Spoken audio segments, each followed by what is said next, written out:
a gravação. Pode ir. Olá, pessoal. Boa noite a todos. Estamos aqui em mais uma terça-feira à noite, o melhor dia da semana, para a nossa reunião semanal aí de Uronco.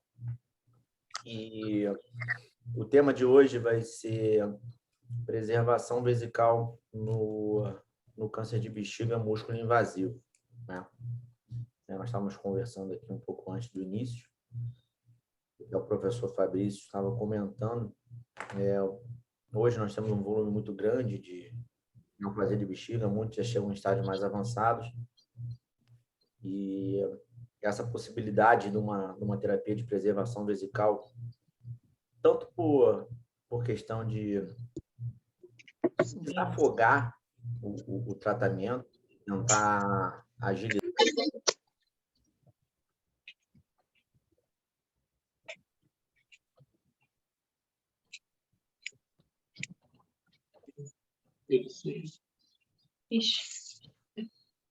Fernando, seu áudio está desligado.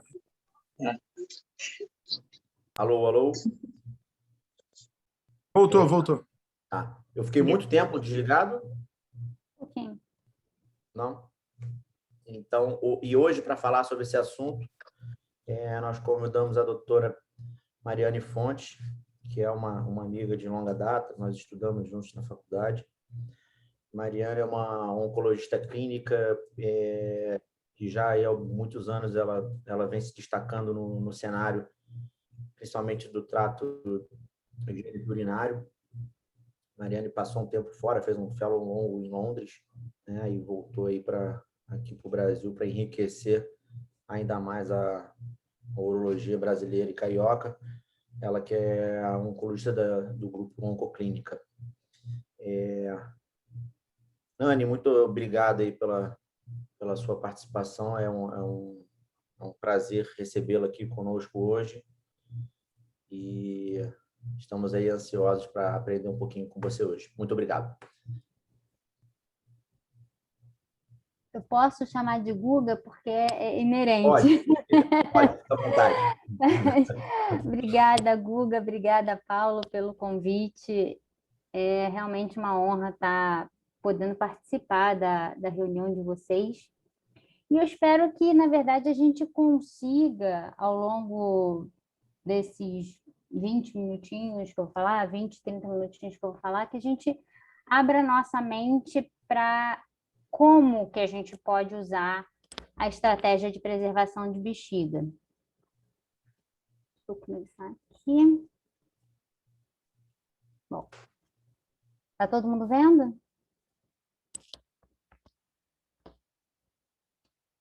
Tá vendo? Todo mundo? Beleza. Estamos vendo. Show. Então, isso aqui é minha declaração de conflito de interesse. Eu dou palestras e consultoria para algumas empresas, algumas farmas, mas nada que possa comprometer a palestra de hoje. Quando a gente fala de câncer de bexiga, se a gente olhar, né, câncer de bexiga no Brasil, em 2020, a gente teve mais de 10 mil casos diagnosticados ano passado.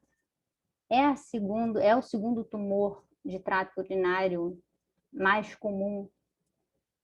E esse tumor, ele acarretou em mais de 4 mil mortes em 2017. Então, de fato, é um problema, é uma patologia que merece toda a atenção que a gente pode dar.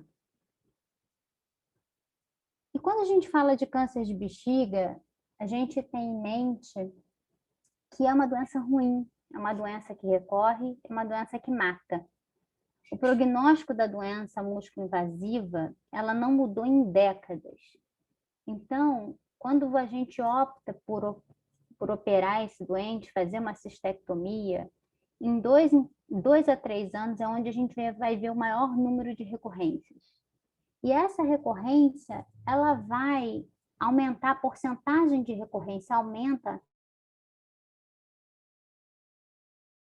um estadiamento patológico de T mais alto. E isso se torna ainda mais proeminente quando você tem pacientes com doença linfonodal positiva. Então, chegando aí a quase 70% dos pacientes recorrendo após a estratégia cirúrgica. Quando a gente fala de sobrevida, a gente sabe que as características patológicas elas são preditoras de recorrência e de sobrevida. Então, o estadiamento patológico do T, o status linfonodal desse paciente, se esse paciente tem hidronefrose ou não, se ele tem invasão linfovascular ou não, se ele teve margem positiva na cirurgia ou não. E hoje em dia a gente considera até o subtipo molecular desse paciente para entender como é que isso pode se correlacionar com a sobrevida desses pacientes. Os resultados, né, mais recentes, contemporâneos, de séries de cistectomia, com pacientes hoje que fazem neoadjuvância com quimioterapia, a gente vai ter uma sobrevida em 5 anos de em torno de 47%, algumas séries chegando a 54%. E eu acho que, apesar de ser, de repente, o melhor número que a gente tem hoje em dia, é um número relativamente baixo. Quando a gente está diante desses doentes com doença músculo-invasiva, vocês fazem isso no dia a dia. A gente colhe a história clínica desse doente, a gente faz exame físico, avalia esse paciente por imagem para a gente ter certeza do estadiamento e discute as opções curativas para esses pacientes, e sempre levando em conta as implicações que o que a gente está propondo na qualidade de vida desse indivíduo. E a gente tem que lembrar que essa decisão, ela tem que ser uma decisão multidisciplinar. Então, cada vez mais a gente tem que estar trazendo não só o cirurgião, que muitas vezes é a primeira pessoa a ver esse paciente para a discussão, mas trazer um oncologista clínico e o radio-oncologista e, quiçá, outros profissionais de outras áreas, nutrição, etc., para participar dessa discussão no momento inicial para traçar a estratégia terapêutica para esse paciente. Então, o que é padrão hoje? Padrão hoje é quimioterapia baseada em platina, neoadjuvante, a gente tem nível 1 de evidência para essa estratégia, seguida de cistectomia, que deve ser realizada imediatamente após o término da quimioterapia. A cistectomia radical é a cirurgia de escolha, fazendo uma derivação urinária, mais linfadenectomia pélvica bilateral. Hoje, a neoadjuvância com quimioterapia trouxe um ganho em relação à cistectomia de aproximadamente 2,6 meses. Então, você associar as duas estratégias dá essa diferença entre aquele paciente que acaba fazendo somente a cistectomia como estratégia terapêutica. E a gente sempre pergunta qual é a melhor derivação urinária. E se você perguntar isso para o paciente vai te dizer, doutor, a melhor bexiga é a nossa bexiga, é a bexiga que eu tenho, de preferência não atire. Né? Eu acho que esse é o grande dilema nessa primeira conversa que vocês têm, que vocês vivenciam diariamente. Então, de repente, trazer para essa conversa inicial a opção de estratégia de preservação de bexiga é uma coisa que a gente pode começar a pensar ou rediscutir, e até com dados novos que têm surgido, ficarmos mais confiantes que isso pode ser uma estratégia, uma opção razoável para pacientes selecionados. Então, como eu já falei, eu acho que é uma opção que deve ser sempre discutida com pacientes. Muitas vezes hoje a gente reserva essa opção de tratamento para os pacientes que são inelegíveis à cistectomia radical, seja lá por que for, porque o PS é ruim, porque ele não conseguiria fazer, ele é inoperável por qualquer razão. E para aqueles pacientes que, de fato, falam, doutor, faça o que você quiser, eu vou morrer de câncer de bexiga, mas eu não vou fazer cistectomia. E é para esse doente que a gente acaba oferecendo as estratégias de preservação. E, obviamente, quando a gente está diante de um paciente que a gente pensa em fazer preservação, não é qualquer paciente. A gente tem que tentar selecionar para a gente ter o melhor resultado. E quem são esses pacientes que podem se beneficiar ou ter um maior benefício dessa estratégia combinada? São aqueles pacientes com doença de baixo volume, possivelmente aqueles com doença T2, com ausência de doença linfonodal, e eu digo possivelmente doença T2 porque hoje a gente já tem estudos que incluem T3 como uma opção. Aqueles que não têm doença linfonodal, ausência de carcinoma in situ, ausência de hidronefrose, aqueles pacientes que principalmente vocês têm a capacidade de realizar uma RTU máxima.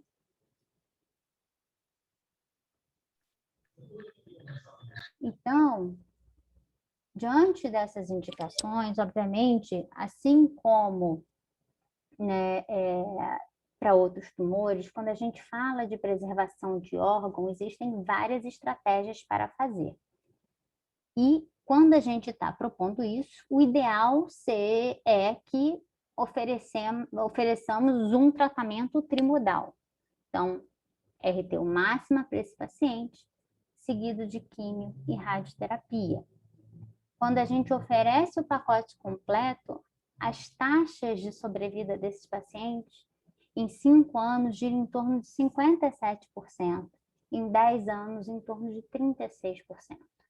E quando a gente fala de uma sobrevida doença específica, em 5 anos gira em torno de 71%, e em 10 anos em torno de 65%. Então, eu diria que essa seria a opção de tratamento de preservação de bexiga de escolha, se é que a gente pode falar assim. Entretanto, tem vários outros tipos de tratamento que têm sido explorados. Hoje já se fala em tratamento tetramodal. Então, fazer a RTU máxima, quimioterapia com radioterapia, e seguir com uma cistectomia parcial mais linfadenectomia pélvica para esses pacientes. Quando o maior estudo que investigou esse tratamento tetramodal foi um estudo japonês que incluiu em torno de 150 pacientes, um pouco mais que 154, 155 pacientes. E o que eles acharam foi que em 81% desses doentes que foram tratados dessa forma, tiveram uma resposta completa, com uma sobrevida global em 5 anos de 91% e uma taxa de recorrência com doença músculo-invasiva de 4%. Então, os números parecem muito promissores, mas ainda são poucos estudos explorando essa estratégia e, obviamente, hoje a gente não tem dados robustos, né, que façam com que a gente escolha essa como a estratégia inicial. Mas, sem dúvida, eu acredito que possam ter pacientes que se beneficiem de 4 modalidades de terapia. Outras modalidades de preservação de bexiga que eu consideraria subótimas, né?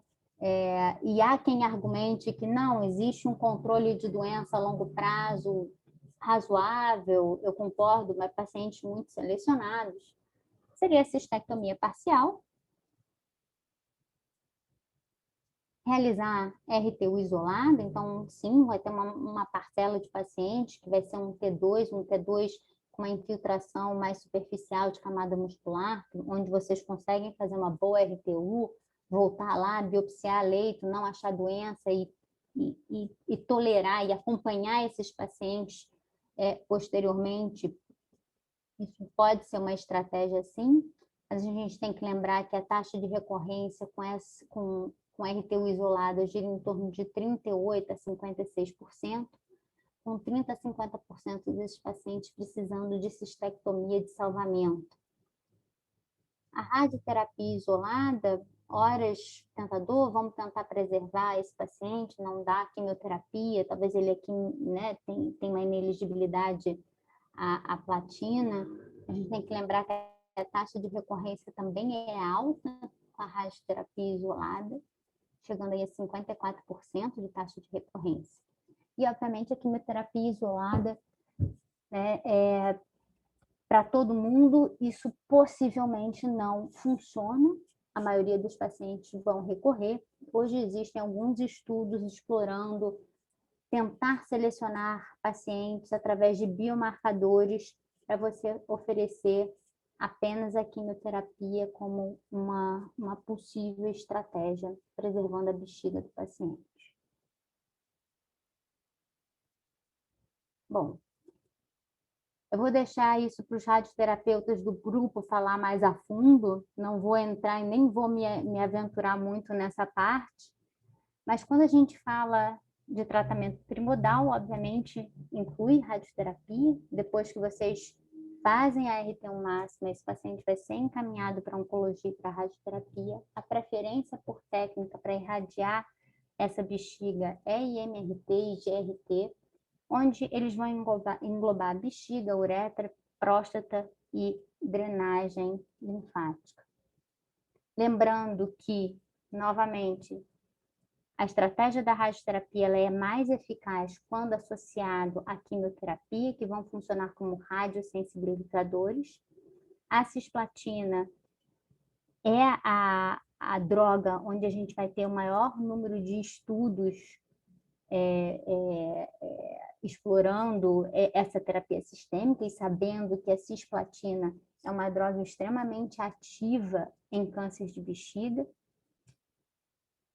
Mas, né, como eu fiz aqui essa tabelinha para a gente falar das escolhas de quimioterapia, mas existem outras escolhas que não envolvem a cisplatina. Como eu falei alguns minutos atrás, muitos desses pacientes, eles são inelegíveis à platina, então existe uma preocupação, né, da toxicidade que eu vou trazer para esse indivíduo. Então, hoje existem estratégias sistêmicas, opções, regimes que a gente pode escolher para esses pacientes para associar com a radioterapia, que não envolvem a cisplatina de fato. Então, mitomicina C com 5-FU, gencitabina, com taxas de resposta completa patológica que variam aí entre 59% e 88%, com uma sobrevida global para esses pacientes gerando entre 48% e 75%. Mas a verdade é que a gente tem só um único estudo de fase 3, que é esse estudo que foi publicado em 2012 no New England, que foi o estudo que comparou radioterapia isolada ou associada à quimioterapia. E a quimioterapia usada nesse estudo foi mitomicina C com 5-FU. O desfecho primário foi sobrevida livre de doença regional. Então, essas são as curvas de Kaplan-Meier. Eu vou até pedir desculpa para vocês, porque ficou um pouco pequeno, mas a linha azul é a linha de quimio e radioterapia. A linha vermelha é a linha de radioterapia. A gente vê que esse estudo mostrou ganho estatisticamente significativo para sobrevida livre de doença locorregional, sobrevida livre de doença locorregional invasiva. Entretanto, quando a gente fala de sobrevida global, né, apesar de parecer existir uma superioridade da estratégia combinada, ela não foi estatisticamente significativa para a sobrevida global. E, obviamente, como bons cirurgiões, vocês estão falando, pô, Mariane, você está aí falando que estratégia de preservação de bexiga é uma boa, tem uns números aí interessantes. Agora, me prova por A mais B que eu deixar de operar esse doente e encaminhar ele para a estratégia de preservação de bexiga é o que deve ser feito. E essa pergunta foi feita, mas a gente não conseguiu responder. Porque o estudo SPER, Ele teve o intuito de responder essa pergunta, mas ele foi interrompido por falta de recrutamento, por inatividade do estudo. Então, se eu não me engano, foram incluídos apenas 70 e poucos pacientes. Tá? E depois eu posso até dar esse número correto para vocês. Os critérios de elegibilidade para o estudo, né, inclusão eram pacientes T2, T3, com N0, com bom performance status, que não tinha carcinoma in situ, né, uma doença extensa principalmente, ou doença simultânea em trato alto, doença uretral ou uretra prostática, hidronefrose não tratada e neoplasia invasiva prévia. Então, esses pacientes eram randomizados para um grupo 1, onde era feito cistectomia radical, ou um grupo 2, onde esse paciente era oferecido estratégias de preservação de bexiga. E todos os pacientes recebiam quimioterapia neoadjuvante com cisplatina e gemcitabina. Para os pacientes que eram incluídos no grupo de preservação de bexiga, ao término, eles faziam uma cistoscopia. Caso tivesse um PT0, PTA ou PT1, ele seguia com radioterapia. Se fosse PT2 ou maior, esse paciente era submetido à cistectomia de salvamento.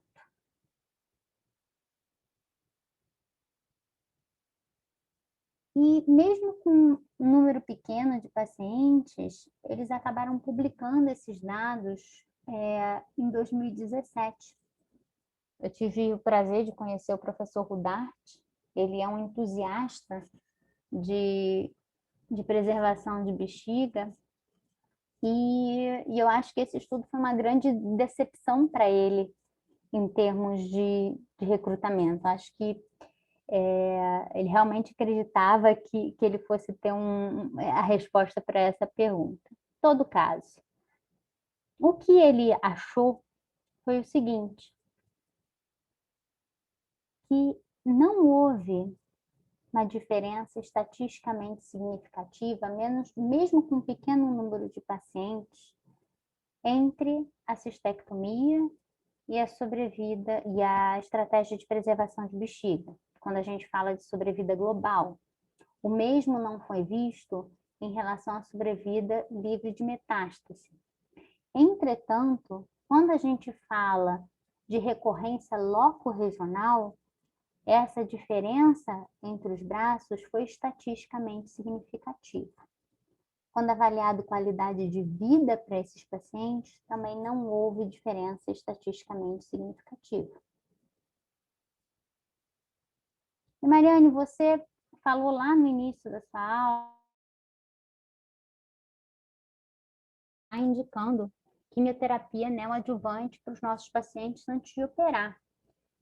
E como é que a gente faz com os pacientes que a gente pensa, né, em propor estratégia de preservação de bexiga?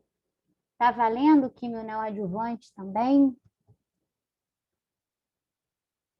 A gente tem que lembrar que 26 a 38% dos pacientes eles vão ter resposta patológica completa com a neoadjuvância.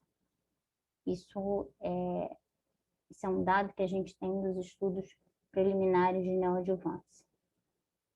E eu acho que a pergunta mais importante do que neoadjuvância antes da terapia trimodal, que é um assunto controverso, mas a gente tem visto cada vez mais nos estudos recentes o uso dessa estratégia, mesmo antes de estratégias de preservação de bexiga, já que até 38% dos pacientes eu vou ter resposta patológica completa com a neoadjuvância, será que é possível evitar qualquer outro tratamento local para um subgrupo de pacientes? E essa pergunta, ela está sendo feita cada vez mais, principalmente com o entendimento que a gente tem ganhado ao longo dos anos em relação ao perfil molecular da doença de bexiga, do câncer urotelial. Hoje a gente já entende que existem vários subtipos luminais, subtipo basal escamoso, subtipo neuroendócrino, neuronal, desculpa. E hoje já existe algum norte, alguma tendência em identificar possíveis tratamentos que cada subgrupo molecular responderá melhor. Então, acho que isso é uma informação muito importante para a gente poder usá-la de forma inteligente quando for escolher as estratégias terapêuticas para os nossos pacientes. Obviamente que a gente ainda não usa isso de forma rotineira, isso não vem na nossa patologia, isso não vai vir descrito no material de RTU que vocês fizerem, mas sem dúvida, no futuro, isso vai ser incorporado à nossa prática clínica. E por que eu falo isso? Baseado em que eu tenho atentado para essa questão dos biomarcadores? No momento que a gente consegue predizer qual é a resposta ou qual paciente responderá a uma determinada terapia, nos ajuda a escolher a melhor terapia. Não oferecer tratamentos ineficazes, né, correndo o risco desse paciente perder PS, ter uma progressão de doença e eventualmente se tornar metastático. E a gente ajudar esses pacientes a atingirem um maior controle local e, obviamente, o desfecho oncológico mais importante que a gente quer, que é ganho de sobrevida global para esses pacientes. Então, existem alguns genes que já foram investigados e mapeados, como o ERCC2, o RB1, o ATM, o FANC-C, que hoje a gente entende que eles são preditores de resposta à quimioterapia baseada em platina.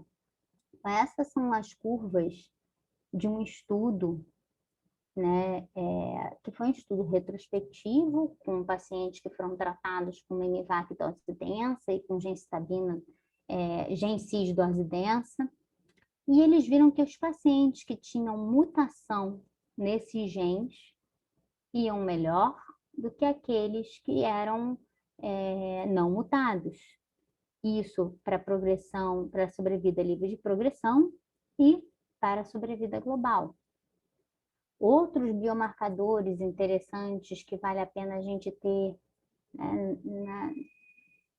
de fundo, né, é o MRE11, que hoje a gente entende que esse é um preditor de resposta, a superexpressão dele é um preditor de resposta à radioterapia, e o HER2 positivo, que parece ser um preditor de pior desfecho para esses pacientes. Então, quais são as novas perspectivas, o que há por vir e onde é que a gente vai se encontrar nessa estratégia de preservação da bexiga a médio e longo prazo? Então, com esses dados que a gente tem de biomarcadores, com os dados iniciais e com o estudo de fase 3, mostrando que a combinação de quimio e radioterapia pode ser uma boa opção, hoje os estudos eles têm encaminhado para uma estratégia de alocação de pacientes a depender dos achados moleculares e da resposta que esses pacientes têm. Então, esse é um estudo Alliance, é um estudo de fase 2, que o centro principal é o Memorial, onde eles estão pegando pacientes que são T2 a T4. Esse paciente ele vai ser submetido a quimioterapia neoadjuvante baseada em platina. Nesse caso, é gemcitabina e cisplatina, com diferentes formas de dar o remédio. Ele vai fazer uma estratificação molecular do material que vocês fizerem, né, a RTU, e a depender desse paciente ter mutações ou não, ele vai seguir para um braço ou outro de terapia. Aqueles que não têm mutação seguem para uma estratégia radical com cistectomia ou quimio-radioterapia. Aqueles pacientes que têm alteração, se pós RTU ele tem um T0, cis, na resposta, ele pode ser acompanhado com active surveillance. E aqueles que têm doença maior que T1, eles seriam submetidos a uma terapia local radical, ou com cirurgia, ou com radioquimioterapia. Um segundo estudo que caminha no mesmo sentido é o Bladder Retain. O Bladder Retain, a gente já tem dados da análise interina dele, que foi apresentada agora na ASCO-GU de 2021. O desenho é muito semelhante, esses pacientes fazem uma RTU, fazem uma quimio neoadjuvante, fazem uma segunda RTU e são alocados a depender da resposta que ele tem para os diferentes braços. E hoje eu tenho 71 pacientes recrutados, 33 deles têm mutações, né? As mutações aqui estão aqui embaixo, nesse quadradinho aqui embaixo, que são as mutações de interesse. 33 deles são positivos, 38 são negativos. 26% da coorte negativa já recorreram e se tornaram metastáticos, e 7 morreram. Na coorte positiva, 76% tiveram uma doença T0 na segunda RTU. 26 desses foram acompanhados, fizeram active surveillance. E um paciente que era TU optou por active surveillance. Apenas 2 pacientes morreram. E na população como um todo, 34 pacientes tiveram que ir à cistectomia de salvamento, 5 foram submetidos à quimio-radioterapia e 13 acabaram recebendo em algum momento BCG ou por recorrências de doença não músculo, como tratamento de doença não músculo invasiva. Ou se a gente vai mais a fundo e olha para esses pacientes que eles têm doença que tem mutações que são positivas, 65% deles recorreram. Mas como eles recorreram? Somente 1 recorreu com doença metastática, 6 recorreu com doença músculo-invasiva e 10 recorreram com doença não músculo-invasiva. Dos 6 que recorreram inicialmente com doença músculo-invasiva, 2 se tornaram metastáticos e apenas 1 paciente que recorreu com doença não músculo-invasiva acabou evoluindo com doença músculo-invasiva. Esse slide tem muita informação, né? Mas eu acho que o importante, isso é uma análise interina ainda, o endpoint primário desse estudo ainda não foi atingido, porque eles querem, né, um acompanhamento de pelo menos 2 anos para avaliar a sobrevida livre de metástase nessa população. 77% dos pacientes estão em active surveillance e vivos, sem doença metastática e com a bexiga intacta. Então, acho que esse número é muito expressivo, apesar desse ser um estudo de fase 2. E 65% desses pacientes que estão em active surveillance tiveram alguma forma de recorrência e a maioria, aí, mais 50%, sendo doença não músculo invasiva, e logo esses pacientes continuam com a bexiga intacta. Vários outros estudos estão em andamento com esse mesmo racional, mas a gente tem que entender que essa estratégia de adaptar o risco do paciente para fazer uma preservação de bexiga ou até mesmo simplesmente acompanhar esses pacientes não é algo ainda validado. E aí muitos de vocês podem estar perguntando, tá bom, Mariane, olha, muito legal, quimioterapia, mas eu sei que câncer de bexiga, a gente teve várias imunoterapias sendo aprovadas, imunoterapia é o que salva. Imunoterapia é muito bom, mudou o paradigma de tratamento do câncer de bexiga metastático. Mas como é que ela se aplica nesse cenário? Bom, então hoje a gente já tem estudos aí falando do uso de neoadjuvância desses inibidores de checkpoint em câncer de bexiga. A gente teve o estudo PIR-1 e o estudo Abacus, né, avaliando esses pacientes com doença músculo-invasiva. Na ASCO desse ano, Acho que o GU desse ano a gente também teve um estudo também avaliando o uso de imunoterapia como adjuvância para os pacientes com doença músculo-invasiva de alto risco. Então, obviamente, aqui a imunoterapia também tem sido explorada nesse cenário. E eu trouxe para vocês um pôster que foi apresentado na ASCO-GU desse ano. Também um estudo de fase 2, seguindo o mesmo racional que a gente tem conversado até então. Só que em vez de associar quimioterapia à radioterapia, a gente está associando um imunoterápico à radioterapia. Isso tem um racional. Talvez alguns desses pacientes sejam inelegíveis à platina, isso é mais uma opção que a gente pode oferecer para os pacientes nesse cenário. Então, esses pacientes recebem atezolizumab e radioterapia concomitante, aí, chegando a 60 grays em 30 frações em 6 semanas. Como a gente pode ver, os critérios de elegibilidade são critérios também muito parecidos com os outros estudos, pacientes com T2 a T4, N0, com bom PS, que nesse caso não seriam candidatos ao uso da cisplatina. Esse estudo está em andamento, possivelmente a gente vai ter resultados nos anos subsequentes, mas realmente é uma opção que a gente fica animada para ver se a gente vai ter mais uma opção para essa população.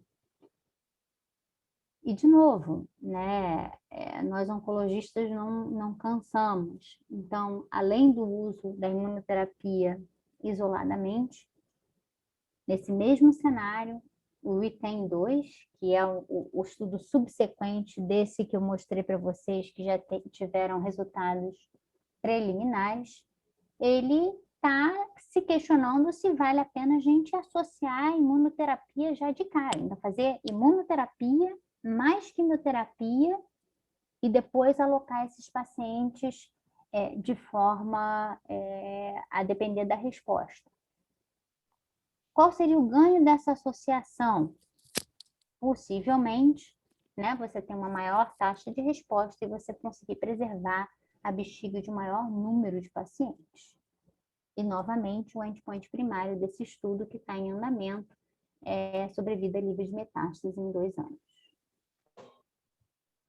Então, tentando andar um pouco à frente do nosso tempo, né, e tentar entender o que as pessoas têm feito e pensado em relação à preservação de bexiga, esse slide não é para vocês lerem, tá? Essa tabela não é para vocês lerem, porque não dá para ler. Mas é só para a gente ter uma ideia do número de biomarcadores que têm sido explorados, né? E entender a diferença entre biomarcadores que são preditivos dos biomarcadores que são prognósticos. Os biomarcadores prognósticos, eles vão me dizer se essa doença vai bem ou vai mal a longo prazo, em termos de sobrevida, né? Se aquele paciente vai ter um pior desfecho. O marcador preditivo, que se você olhar aqui com calma, a maioria desses marcadores, eles têm um caráter preditivo, tá? Aqui, ó, PDL1 prognóstico, mais a assinatura de hipóxia, assinatura imunológica, MR11. Então, para a gente tentar usá-los para selecionar esses pacientes para que tipo de terapia a gente deve dar. Você vai lá fazer uma RTU, você vai testar, não, esse cara tem um MRE11, então, vou tascar ele radioterapia porque ele vai melhor. Em relação à população que faz cistectomia e tem essa alteração, eu não tenho grandes mudanças em termos de sobrevida. Então, de repente, vale mais a pena você fazer radioterapia, uma estratégia com radioterapia para esses pacientes. Então, o tratamento de câncer de bexiga músculo-invasivo vai se tornar extremamente complexo. Mas é óbvio que a gente vai ter um caminho enorme a percorrer, porque desde a gente gerar a hipótese que um biomarcador ele é uma possibilidade, eu tenho que validar isso de forma analítica, eu tenho que fazer uma validação clínica, implementar isso na clínica, até que isso chegue de fato de uma forma palpável para um paciente.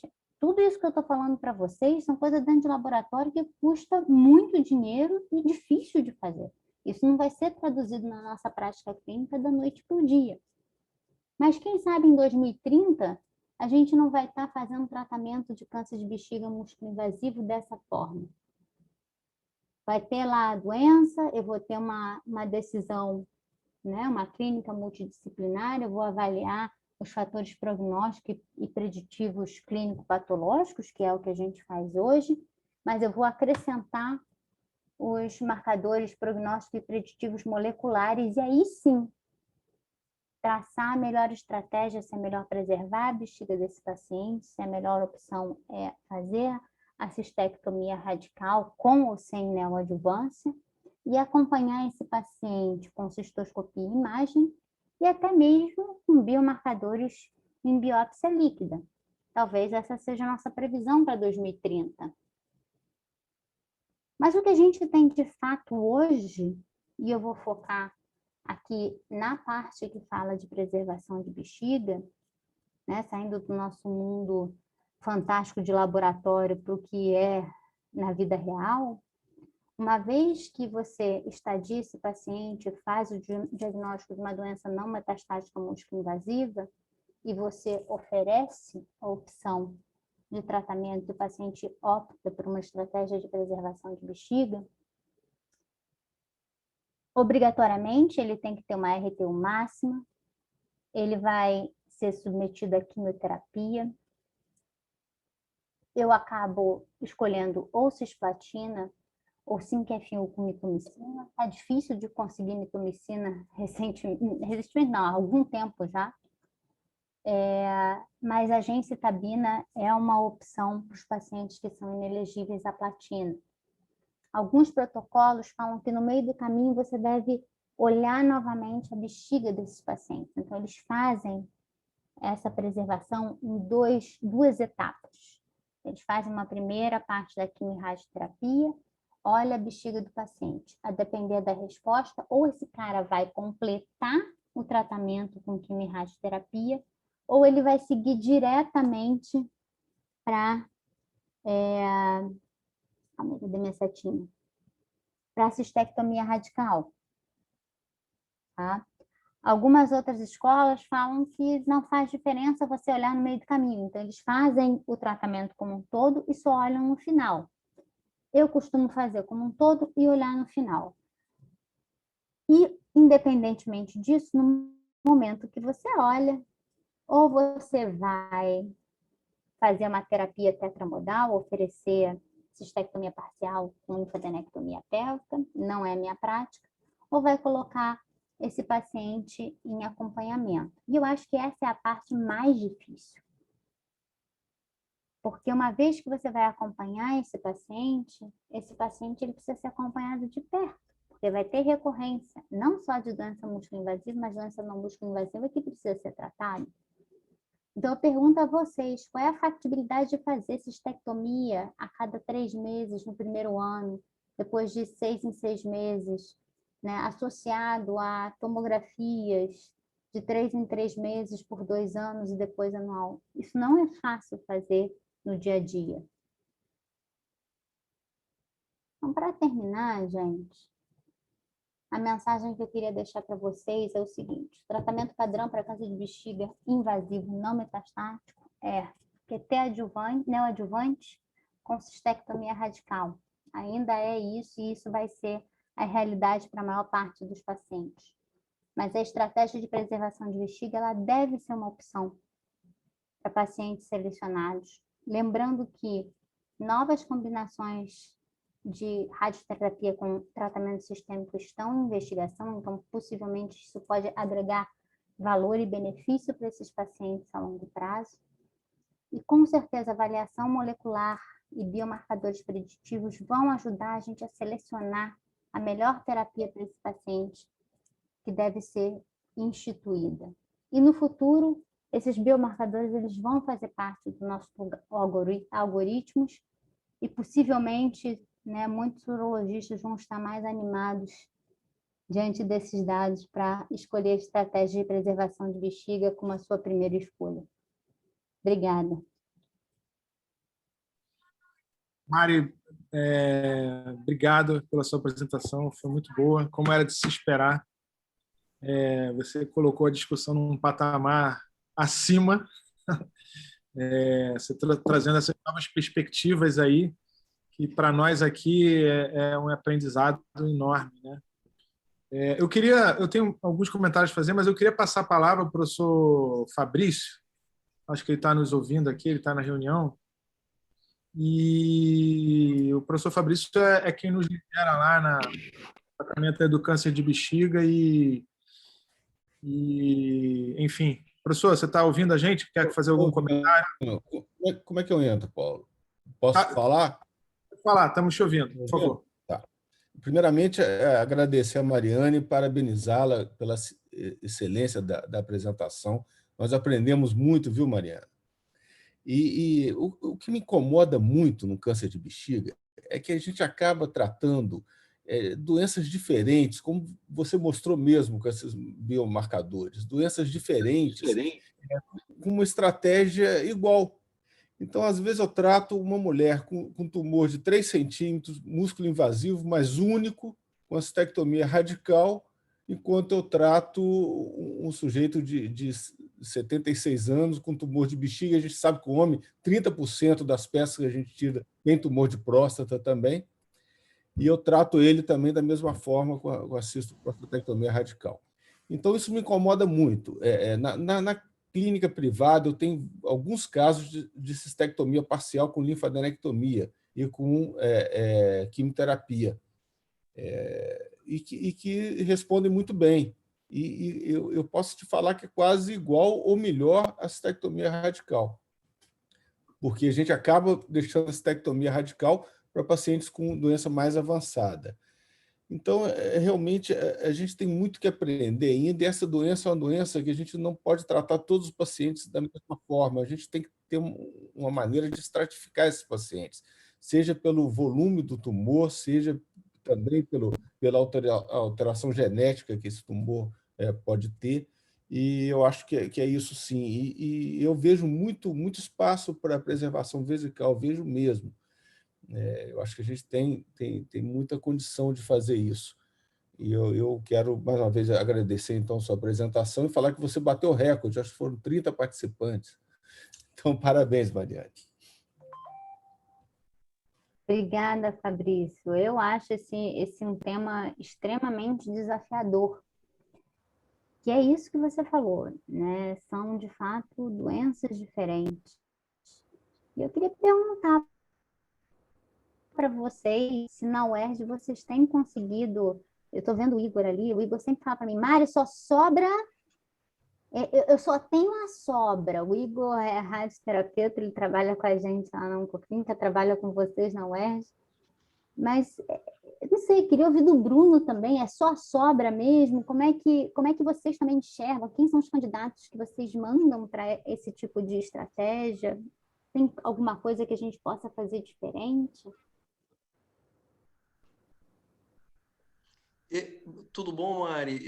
Eu infelizmente Quanto perdi aí a tempo que tua eu não te apresentação. vejo? Há muito tempo, né? Tem um tempão que a gente não se vê. Eu estava ansioso para assistir, mas eu entrei lá na Oncologia Dora e estava sem áudio, não estava conseguindo te ouvir. Aí passei para o carro, do carro não consegui também no celular. Falei, caramba, vou ter que correr para assistir um pedacinho em casa. Aí peguei no finalzinho, aí, mas enfim, foi uma pena. Com certeza perdi muita coisa aí. Enfim, você estava falando da UERJ, né? Eu queria até te perguntar um pouco aí. Eu acho que você chegou a fazer lá no INCA também, ter bastante oportunidade lá, e eu não sei como é que ficou essa questão de preservação de bexiga lá no INCA, né? Na UERJ, o que eu posso te falar? Eu acho que esses pacientes competem com o bom paciente para preservação é o bom paciente para cirurgia também, né? E acaba que, quando você vê os critérios de seleção do paciente que vai ter uma boa resposta à preservação, é aquele paciente que vai ser um excelente candidato a ter um bom resultado com a cirurgia também. E foi o que você falou, às vezes o paciente que vem para a gente não é o paciente da preservação, é o paciente da paliação. Então, é um paciente que tem uma lesão enorme, ressecável, que não dá para fazer uma RTU ótima, e o paciente vem para uma quimio-rádio, às vezes nem dá para fazer a quimio, porque a função renal, às vezes não dá para a gente fazer platina, a gente não tem acesso à mitomicina, que você até comentou, eu peguei o pedacinho você comentando, a gente não tem mitomicina, né? O Genzara eu cheguei a fazer num caso lá, enfim, mas não sei se você tem uma experiência com gemcitabina, né, em dose baixa junto com a rádio, queria até te ouvir, você tem experiência com a Genzar? Olha, eu fiz para poucos pacientes, Bruno, e assim, o esquema que mais me anima é um esquema que é difícil você instituir, por exemplo, numa instituição pública, que é o esquema de quimioterapia 2 vezes na semana, com uma dose bem baixinha, de 27 miligramas metro 27, quadrado. é do RTOG, né? E é onde você tem as melhores taxas de resposta. Mas assim, você tem, não sei se vocês têm acesso a paclitaxel. Temos, o PACLE sim. Saiu um estudo agora, é um estudo pequeno ainda, ele randomiza, assim, paclitaxel é um radiosensibilizador, tem um estudo pequeno que inclusive randomiza pacientes para trastuzumab com paclitaxel versus paclitaxel, com uma taxa de resposta Bem interessante. interessante.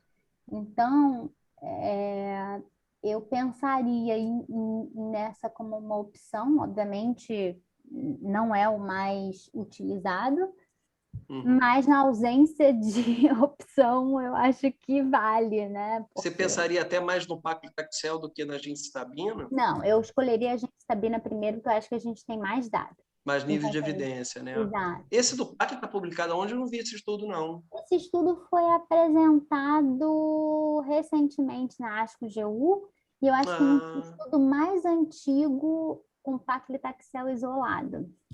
Tá, que legal. Eu acho que são assim, opções, porque esses pacientes são muito difíceis, sabe? 50% deles já vão ter um clearance de creatinina prejudicado. São fumantes, são prática, cardiopatas, né? São caras que, né, vai ter doença vascular, então... Eu vou te dizer que na UERJ eu não recebi ninguém redondo ainda. Quando eu vi o Igor aí, mas não recebi ninguém ainda assim, realmente, né, com essa proposta de declinar da indicação da cistectomia, mas ser um bom candidato à preservação. Tenho muita vontade de receber alguém. Eles convencem demais os doentes. Hã? Eles convencem muito bem os doentes. Eu acho, eles convencem muito bem esses pacientes para serem operados. Esses cirurgiões têm uma lábia terrível. Eu atendi essa semana, Bruno, um paciente, uma paciente, né? Que eu acho que foi você que viu, que mandou, só que ela ia passar na mesa redonda da URO segunda. Eu até falei para ela, eu vou adiantar a sua rádio, mas eu acho que você não vai fazer rádio, não. Acho que eles vão acabar te operando. Mas na prática, eu acho que não só na UERJ, mas no serviço privado também. Bexiga, eu acho que para a gente da rádio é uma das coisas mais difíceis que tem, porque é o paciente idoso, que às vezes está com hidronefrose, a gente sabe que não vai conseguir fazer a quimioterapia indicada, às vezes vem só para rádio. É um tratamento que dá um pouco de toxicidade, né? O paciente às vezes dá muita diarreia, às vezes dá muita alteração urinária. Então, é bem complexo até para a gente da radioterapia. A Mari falou aí do IMRT. Atualmente, a gente consegue tratar um paciente de bexiga com IMRT, que é um tratamento mais conformacionado, né? A gente consegue modular a dose na bexiga, mas a gente precisa ter uma imagem diária, né? Porque a bexiga, ela esvazia, enche, a gente tem que garantir que está todo dia entregando a dose no local certinho. Então, também nem todos os lugares a gente consegue fazer um tratamento mais moderno, né? Quando vai tratar a bexiga. E queria dar parabéns para a aula da Mari também, a aula dela foi muito boa. A gente conversou antes dela dar aula e, Mari, foi ótima a sua aula. Ô, Nani, te agradecer em nome da UERJ mais uma vez. Excelente a sua aula. Muito obrigado pela participação. E foi bacana que você aprofundou essas novidades, né? A questão de imunoterapia, desses novos trabalhos, a avaliação molecular, parte genética. E, assim, olhando para isso, a gente acaba ficando animado. No futuro, temos umas respostas melhores até o tratamento do câncer de bexiga. Mas vamos lá, hoje, né? São algumas, na prática, hoje. Seriam umas dúvidas que eu gostaria de tirar com você. A gente sabe, a gente vê pelos trabalhos que a resposta com a cistectomia radical, ela ainda é o melhor tratamento, né? Com a quimioterapia adjuvante seguida da cistectomia radical, ainda é o melhor tratamento. Mas dentro da preservação vesical, qual seria o doente que você consideraria ideal? Eu acho que aqueles critérios que eu botei logo no início da aula, Guga, aqueles pacientes que têm uma doença de mais baixo volume. Eu vou até usar um exemplo de um doente meu, que eu acabei mandando para cirurgia. Mas ele seria um bom candidato. Olha lá, Igor, pode me bater, ó. Mas ele seria um excelente candidato para cistectomia. Por quê? Para preservação. Ele é um cara de 68 anos, ele foi operado hoje, tá? Só para vocês terem essa noção.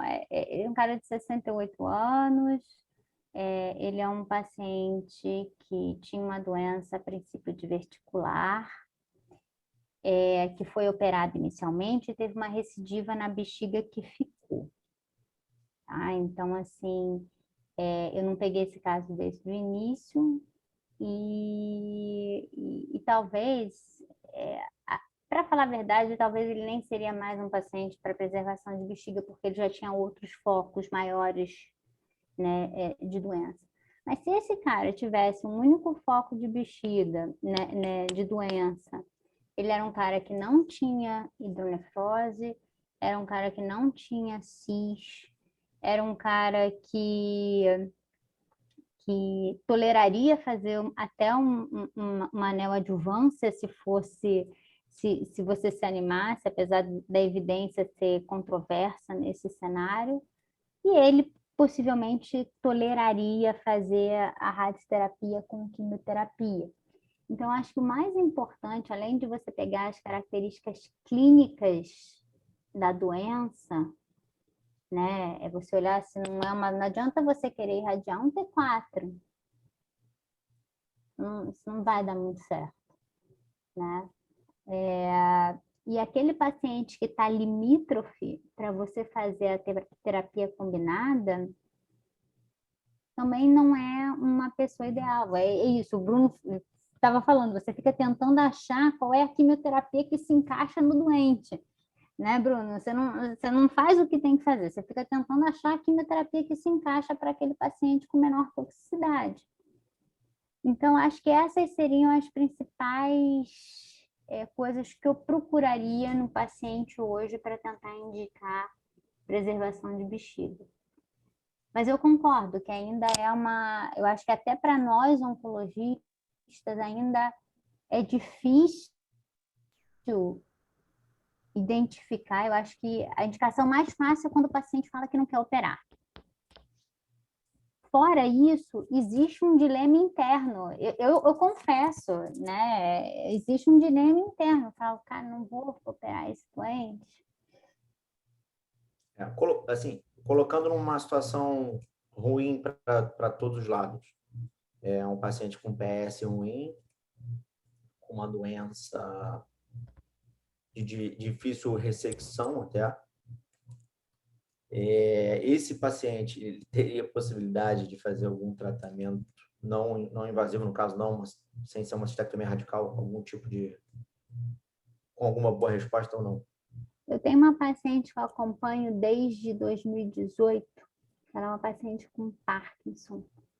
Ela tinha um T2 de bexiga e ela sangrava muito. O urologista, a gente acabou decidindo por fazer RTU isolado nela.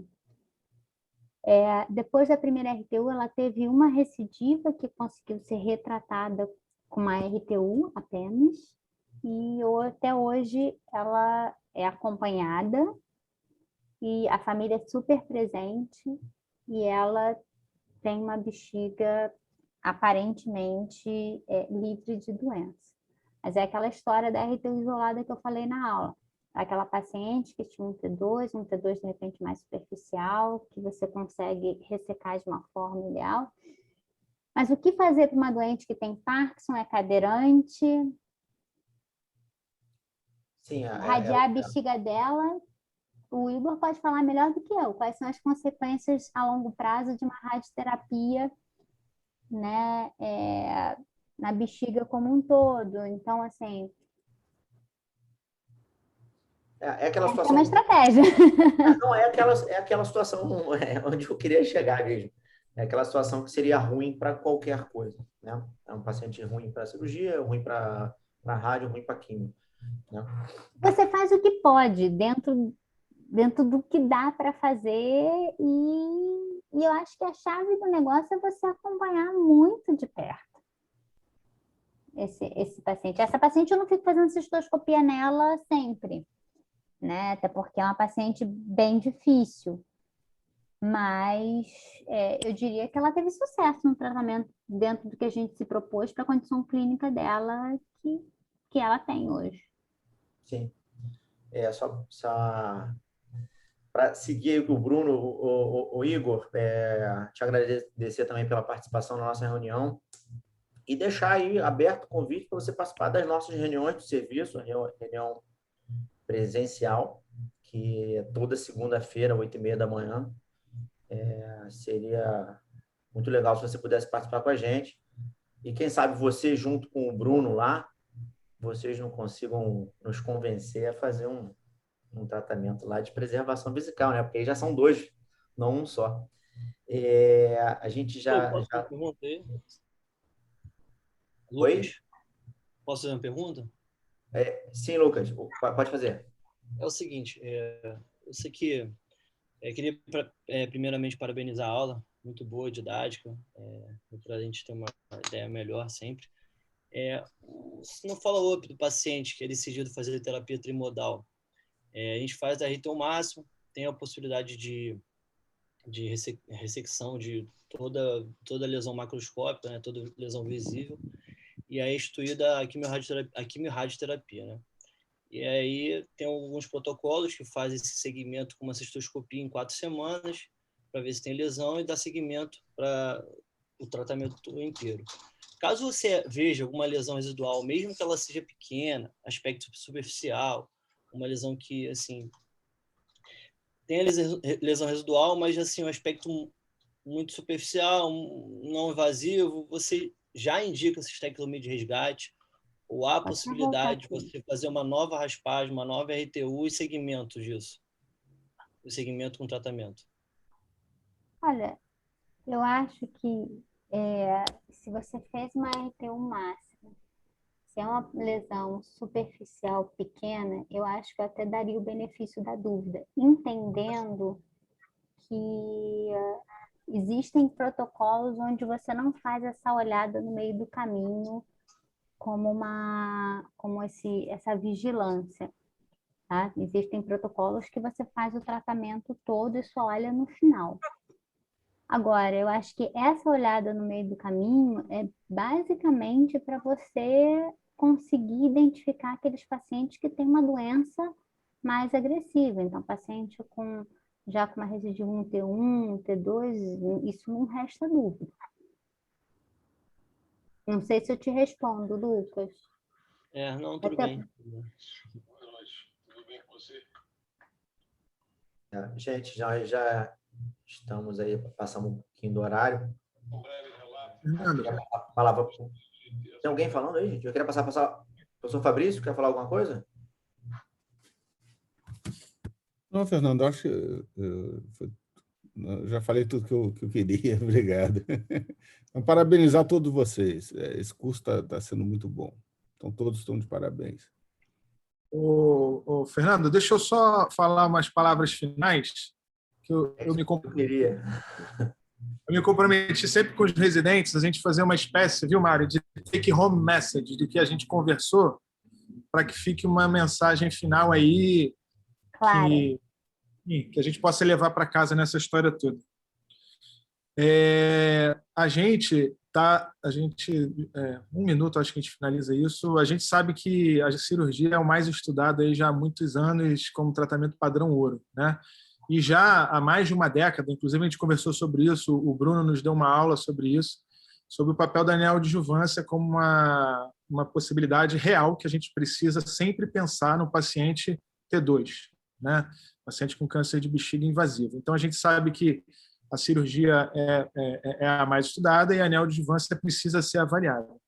E é interessante a gente ver também que, quando a gente olha o guideline da NCCN atual, né, é baseado em uma série de estudos, né, que já foram falados aqui, a maior parte deles estudos de radio-oncologia, mais vários estudos, uma dezena pelo menos, fase 2, fase 3, colocam também a preservação vesical como categoria 1 de evidência, ou seja, você diante de um paciente com câncer de bexiga invasivo, a gente sabe de todos os problemas relacionados à cirurgia, existe a possibilidade da preservação vesical. Eu tenho como experiência pessoal 2 pacientes já de muito tempo, já senhoras de idade, com câncer invasivo, que foram tratados dessa forma e ficaram muito bem. E eu acho que é um caminho que a gente tem para seguir. Você jogou a discussão num patamar acima, nos marcadores biomoleculares, que ainda não é uma realidade, mas está chegando, né? Em breve, como você falou, próxima década aí talvez seja uma realidade. E fica essa mensagem, né? Que a preservação vesical deve ser sempre avaliada, especialmente nesses pacientes que a gente consegue fazer uma RTU de boa qualidade. Existe um dado na literatura que coloca, em média, mais ou menos metade das RTUs são subestadiadas, né? Então é preciso ter uma RTU de boa qualidade. Esse é o primeiro ponto. O paciente, idealmente, como já foi falado, ele não deve ter hidronefrose, não deve ter carcinoma in situ, doença multicêntrica de grande monta, preferencialmente se for lesões menores, né? E a gente, sendo franco com o paciente, a gente acaba ficando na dúvida, né, nesse paciente, porque ele acaba sendo fit para a cirurgia e fit para preservação vesical. Aí acaba sobrando, mais ou menos, de uma forma geral, assim, os pacientes mais idosos a gente tenta segurar um pouquinho a cirurgia e os mais novos a gente tenta indicar. Sendo que a gente lá no Pedernest tem uma outra dinâmica também muito complexa, né, que é a capacidade de a gente dar vazão cirúrgica a todos os pacientes. A gente tem mais de 10 pacientes com indicação de cirurgia e os meses vão passando e eles vão fazendo upstaging tumoral e isso é um drama que a gente vive lá. Então, obrigado, Mariane, pela sua aula. Vou deixar você fazer alguns comentários finais e prazer recebê-lo aqui, os comentários do Igor, do Bruno mais uma vez, sejam sempre bem-vindos e todos os residentes que estavam presentes. Mari, pode fazer seus comentários finais e muito obrigado, Mari. Eu só quero agradecer a vocês pela oportunidade. Eu acho que é um tema sempre muito desafiador. E pegando o gancho no que você estava falando, se vocês estão com excesso de paciente, randomiza os doentes, cistectomia e radioterapia com quimioterapia. Lá o Bruno está rindo já está feliz, ó. Nem todos para preservação, porque tem muitos com câncer avançado, mas a gente tem alguns que pode fazer preservação. O Igor quer fazer doutorado, dá para dar samba essa história, hein? Verdade. Então, eu acho que o caminho seria a gente realmente ter esse estudo que comparasse, que realmente trouxesse para a gente um dado, porque até então a gente fica muito no achismo, meta-análise, então ninguém chega à conclusão a muita coisa e a gente fica no feeling. Mas, independente de qualquer coisa, eu agradeço aí a todos. Já são 9h10.